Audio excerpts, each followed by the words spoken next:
This is a story about a dude named Lane. He moved to the mainland and bought one place to stay. And then one day he went, tried to rent them out. And then he became one real investor man. Hey guys, it's Lane here with the Simple Passive Cash Flow Podcast. Please leave a review for the podcast. It really helps us to get up there on the iTunes ranking. Today's topic is the capital expenditures assumptions. I've got a cool chart on simplepassivecashflow.com on the CapEx article where you can access a cool chart to kind of accompany today's podcast. So what is capital expenditures or CapEx? So these are the large items on your expense list that are not repairs or maintenance. I repeat, this is in addition to repairs and maintenance, so account for another 10 to 20% when you do your underwriting.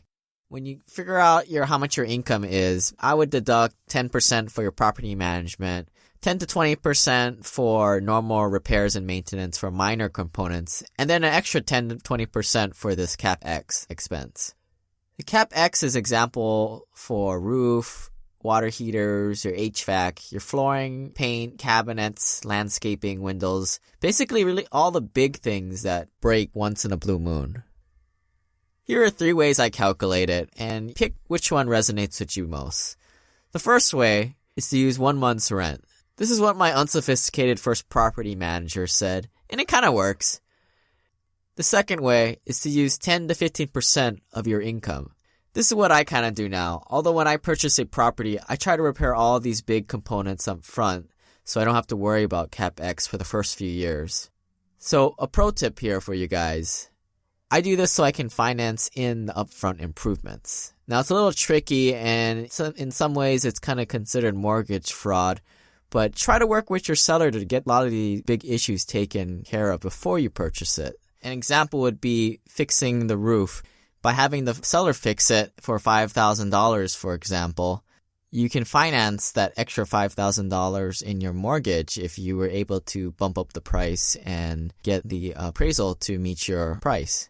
In the end, what you basically did was you paid $1,000 or $2,000 upfront for that roof and delayed the rest of the $5,000 in future payments for the next 30 years.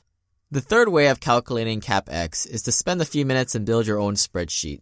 On simplepassivecashflow.com, I've got a chart of typical life estimates of major components. If you guys sign up for the email updates whenever there's a new post on simplepassivecashflow.com, you'll be directed to a secret link to download my capital expenditure spreadsheet. It's pretty simple, but I think it'll really hammer down the point of how do you calculate capital expenditure. It's basically a life cycle cost analysis spreadsheet. I personally think it's a bit of a waste of time to do this every single time, but once you do it once, you'll get the concept, and you'll be able to do your own sensitivity analysis with the spreadsheet. We'll leave you guys with the simple passive cash flow action plan. First, use the spreadsheet to calculate your CapEx and ensure your property analysis spreadsheet accurately reflects it. Second, if you overlook your CapEx in your existing properties, you might want to shuffle the portfolio around or to put some extra money into your reserves.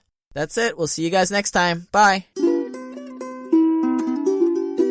This website offers very general information concerning real estate for investment purposes. Every investor's situation is unique. Always seek the services of licensed third-party appraisers and inspectors to verify the value and condition of any property you intend to purchase. Use the services of professional title and escrow companies and licensed tax, investment, and or legal advisor before relying on any information contained herein. Information is not guaranteed, as in every investment there is risk. The content found here is just my opinion, and things change, and I reserve the right to change my mind.